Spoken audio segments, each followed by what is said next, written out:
Welcome to the NewsX World Explainer series. I'm Asima Katauka.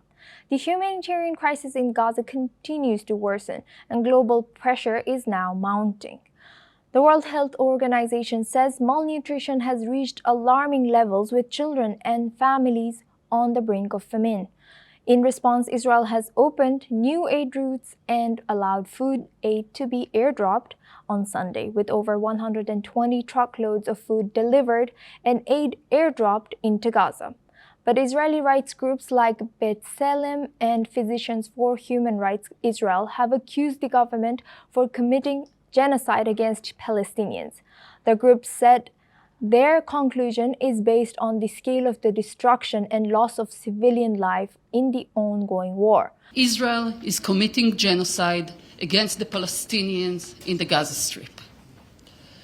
The report written by us at B'Tselem presents facts, data, and testimonies about how Israel is acting in a deliberate, coordinated, and systematic way to destroy the Palestinians in Gaza. And this is not just a humanitarian crisis, it's a moral crisis that challenges the global conscience. We will continue to speak out at every opportunity, but words don't feed hungry children. Also, the United Nations is using Israel's temporary pause to reach starving communities, and Secretary General Antonio Guterres has declared that hunger must never be used as a weapon of war. You've seen the areas where they actually have food, and the people are screaming for the food in there. They're 35, 40 yards away, and they won't let them because they have lines that are set up. And whether they're set up by Hamas, very strict lines, so we have to get rid of those lines. But we're going to be getting some good, strong food. We can save a lot of people. I mean, some of those kids that's real starvation stuff. I see it. And you can't fake that. So we're going to be even more involved. We did some airlifts before, some airdrops, and the people are running for it.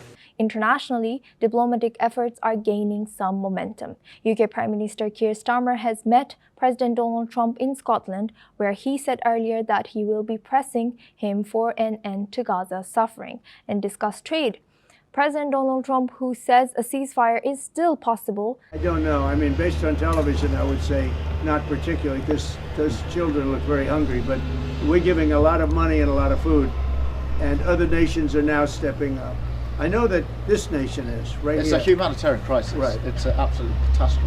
And nobody wants to see that. And I think people in Britain are revolted at seeing what they're seeing on their screens. So we've got to get to that ceasefire. And thank you, Mr. President, for leading on that, and also to just get more and more aid in. And again, America's done a lot on this. A lot of countries have done a lot. There is also pressure from Egyptian President Abdel Fattah al-Sisi to intervene on the situation in Gaza. Meanwhile, France and Saudi Arabia are teaming up to revive the long-stalled two-state solution.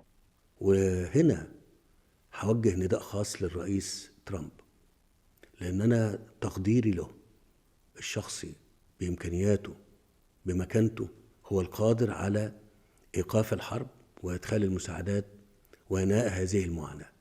وعشان كده أنا بوجه نداء خاص لي لفخامة الرئيس ترامب، من فضلك ابذل كل الجهد لإيقاف الحرب وإدخال المساعدات، وأتصور أن الوقت قد حان لإنهاء هذه الحرب. But on the ground, the bloodshed continues. Gaza Civil Defense reports 16 more deaths from Israeli fire on Monday alone. Thank you for watching. Stay tuned with NewsX World for fact-based coverage and analysis.